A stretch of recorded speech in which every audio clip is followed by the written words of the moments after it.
See, if they hear Garden of Eden, this is where you located. Out southeast, Anigbo, Anachuku Gozela Gozi. Neke Benine Sedu green, na se muke, evergreen. Everywhere say Achake. Obodo Chuku. Obodo Chineke, ne. Ina no Garden of Eden na akwụkwọ nsọ naanị ya na akwụkwọ nsọ nekwa ebe ọ bụ ọkwa ebe a nwa ama na ntị adịkwa. I want most of people now you know feel now most of people now you know feel can hear this boy na akọ I'm going obodo oyibo like all these big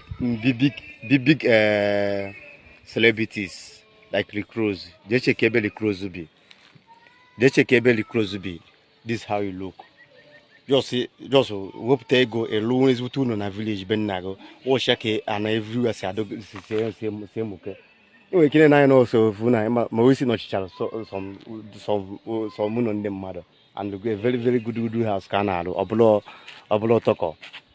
But a very big mansion canal.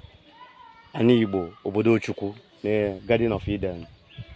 Mana na-ekwe others a na-efili na eche no nwere ebe ọzọ dị nwekwa ebe ọzọ